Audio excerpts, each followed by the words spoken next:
On May 11th, 17-year-old mainland Chinese actress Huang Yang caused a huge controversy after wearing graph earrings worth 2.3 million yuan to her school's coming-of-age ceremony.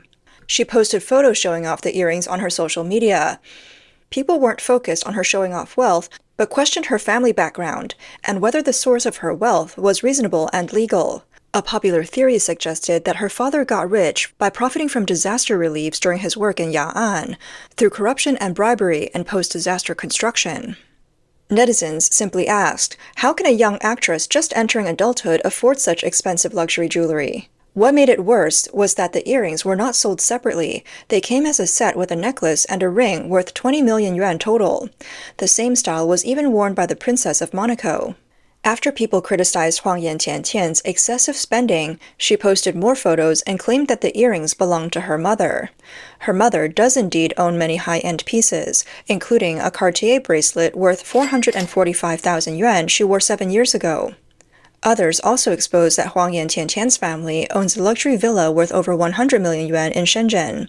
She had previously shared photos of the villa, showing its lavish decoration and beautiful surroundings. This expensive pair of earrings triggered a series of controversies online, dug deep into her family background, wealth sources, and how she got her acting roles. Any new developments about Huang Yang? Let me share some. Her story is really long. First, her father can't withstand close scrutiny. His resignation timing was very suspicious. Back then, one of his bosses got arrested and sentenced to several years. After that, Huang's father was suspended from work. Although officially on leave, he still had private access at the office, just to show a public face. He did many unethical things but was smart enough to involve many related officials. If he got prosecuted, many others would be affected, so those people worked hard to protect him and themselves. Also, Huang Yang got a role as a young Daru in Rui's royal love in the palace by unethical means. The director originally cast a very talented little girl,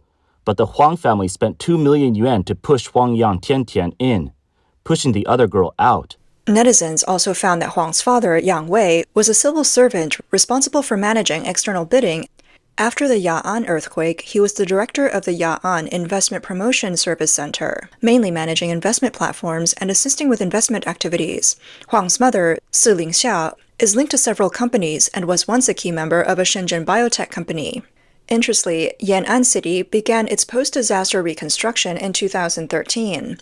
In 2014, Yang Wei set up a film company and became its legal representative with a registered capital of 5 million yuan. Huang Yang debuted in 2016 with the show Princess Agents, and her family's wealth suddenly increased. In 2017, Yang Wei resigned to start a business. Some netizens discovered that his company was involved in bidding for Ya'an cultural tourism projects, while his former job was responsible for investment promotion. People questioned the whereabouts of Ya'an's disaster relief funds. People also found that in early 2020, at the start of the COVID-19 pandemic, Yang Wei established Yishantang Shenzhen Biotechnology Company with a paid-in capital of 10 million yuan.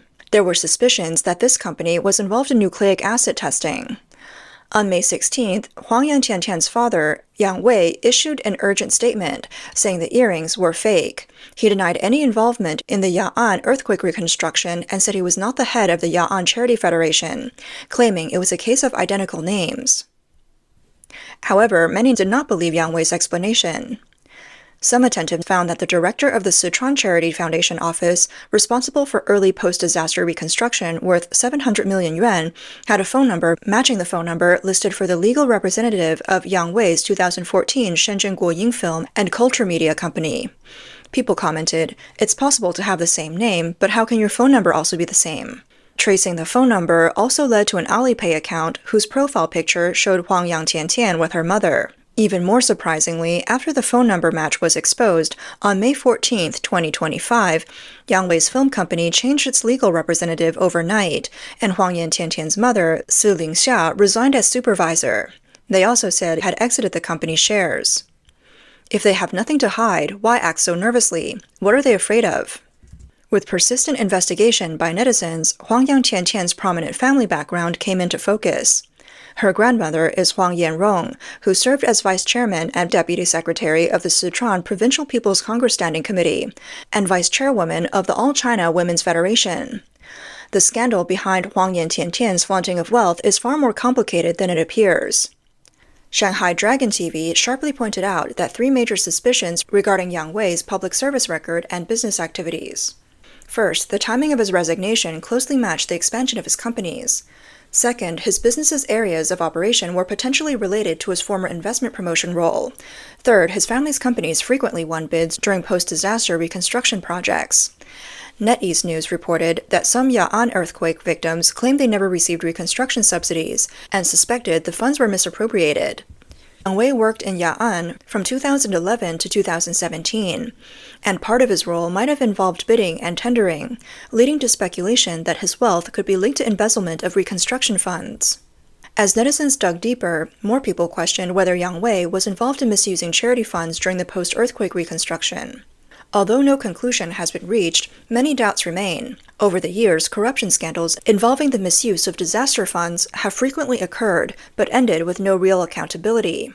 Such repeated incidents stem mainly from systemic issues within the Chinese Communist Party, lack of transparency, and weak supervision. More than 10 years after the Ya'an earthquake, public concern over reconstruction has never faded. This incident served as a spark. The public hopes this opportunity will prompt a thorough investigation into the use of earthquake donations, asset disclosure by officials, and provide a clear explanation to the public. On May 22nd, Ya'an authorities announced the result of the investigation into Huang Yantiantian's father. It was verified that during his work in Yang Wei did not handle any post-disaster reconstruction projects or bidding, nor was he involved in approving reconstruction funds or charitable donations. The official statement only mentioned Yang Wei's illegal business activities and having more than the allowed number of children, but it said nothing about the public's main concern, the source of his large wealth. Many netizens were deeply disappointed by the official statement. They criticized it for avoiding the key issues. Even if his official work and companies were clean, they would not explain the huge wealth he has. The real question remains, where did his family's money come from?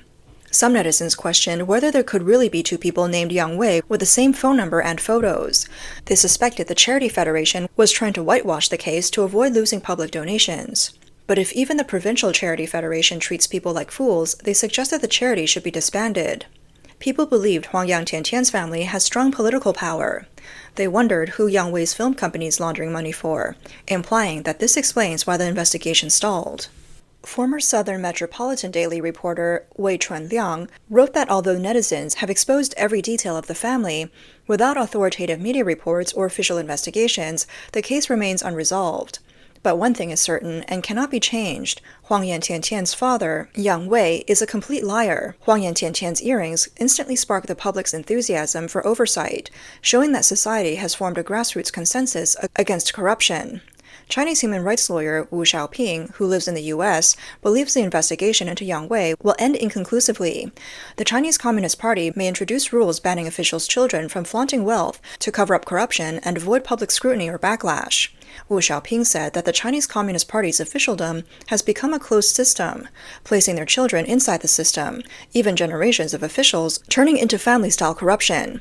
This kind of power-driven corruption doesn't just happen inside the party, but has widely led to collusion between officials and business. Huang Yantiantian's 2.3 million yuan earrings have become a thorn in the hearts of donors across the country. Recently, someone found a 2016 report from China.com titled, "Over 80% of the 60 billion yuan donated after the 2008 earthquake went into government accounts. The whereabouts of 50.1 billion yuan are unknown." Once this news spread, it caused an uproar, and people across China began checking the donation accounts. On April 20, 2013, a magnitude 7 earthquake hit Lushan, Ya'an, in Sichuan, causing 196 deaths, over 13,000 injuries, and collapsing or severely damaging more than 690,000 houses. The affected population reached more than 2.46 million. On May 14, 2025, a post on Weibo questioned, where did the Ya'an earthquake donations go? A family of a civil servant wears earrings worth 2.3 million yuan, but victims have no money to rebuild. The post got 100,000 likes, showing strong public demand for fairness. But did the disaster relief money really reach the people affected in Ya'an? Locals in Ya'an came forward to clarify. Only those who died in the earthquake received a 5,000 yuan condolence payment. Relief supplies were scarce, limited to a few instant noodles and biscuits, and donated clothes. There was no money for rebuilding houses after the disaster. Victims mostly paid for rebuilding themselves, with costs about 200 to 300,000 yuan. Many families worked in Zhejiang to support themselves. One netizen shared that after the Ya'an earthquake, a family member got leukemia and was in the ICU for 20,000 yuan per day. The family almost ran out of money and couldn't afford treatment. When the mother called for help, officials said they could only provide food, not financial aid. The patient eventually passed away. The netizen lamented that wealthy families feast while the poor freeze and die by the roadside. In recent years, China's charity organizations have faced repeated trust crises, especially involving life-saving funds, causing public anger and helplessness.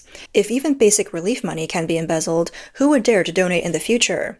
This scandal exposes a harsh truth. Charity should symbolize social warmth, but poor fund management, lack of transparency, and fraud quickly destroy public trust. The Charity Federation's excuse that there are two Yang Weis and that they're not connected is intended to dodge the real question of where the money went. If this is swept under the rug, it will damage not just Huang Yantiantian's family reputation. A man who posted a certificate showing he donated 10,000 yuan angrily said, "The charity praised me for helping the poor and benefiting society, but now it feels like they're insulting me. My donation went to buy jewelry?" A netizen named Sister Ting said she donated 3 times during the Ya'an earthquake, but now it feels like her donations are just a diamond on the 2.3 million yuan earrings. Another netizen found donation records from when she was in 6th grade. The amounts range from 1 to 60 yuan, small savings from pocket money. With teary eyes, she asked, "Every penny we donated carried our concern for the disaster area. Now, this is the result?" These simple yet powerful feelings hit people hard. After the earthquake, people in China cared deeply. Donation boxes lined the streets, children gave their New Year's money, and workers saved meals to donate. Many people now their donations never reach the disaster victims. If authorities don't investigate Yang Wei's corruption, this will only deepen public disappointment. In 2014, a year after the earthquake, the Sichuan Charity Federation disclosed that over 10 billion yuan was raised nationwide, but a 2015 field investigation by China Youth Daily reported that some disaster victims said relief supplies mostly consisted of instant noodles and bottled water, with delays in housing subsidies. Some even went hungry at times, yet no one knew where the donated money had gone. Huang Yangtiantian is not the first to face backlash for flaunting wealth. Years ago, Guo Meimei's extravagance implicated the Chinese Red Cross. In 2011, 20-year-old Guo Meimei claimed to be a Red Cross manager. She showed off luxury cars, mansions, Maseratis, Lamborghinis, and dozens of Hermes bags on social media. The scandal caused a huge uproar. Although Chinese Red Cross officials claimed Guo was unrelated to the organization, the Red Cross's reputation was ruined. Public trust in the flow of donated funds collapsed, and donations sharply declined. According to the South China Morning Post, even though investigations found no direct link between Guo and the Red Cross, the scandal caused an 80% drop in donations and shattered public trust in charities. Under intense public pressure, the Red Cross's Social Supervision Committee promised to investigate Guo Meimei to restore its reputation. Soon after, Guo challenged publicly that if anyone touched her, she would expose hidden corruption inside the Red Cross. After over 4 years of scandal, Guo Meimei was jailed twice for running a casino and selling illegal drugs. Her flaunting exposed not only the falseness of the CCP's charity system, but revealed it as another channel for corruption and benefit transfer. Large donations to both the Red Cross and charity federations have unknown destinations. The money simply disappeared. The Huang Yangtiantian incident bears striking similarities to the Guo Meimei case. Both displayed wealth on social media, raising doubts about the sources of their funds. Both involved sensitive public areas, Guo Meimei with charity organizations, and Huang Yangtiantian with the civil servant family and earthquake relief donations.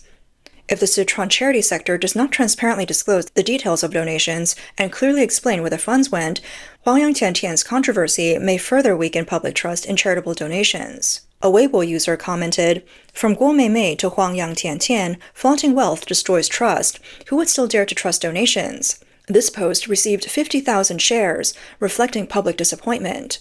The consequences of Huang's incident will inevitably resemble those of Guo Meimei. Public confidence in charity will further collapse.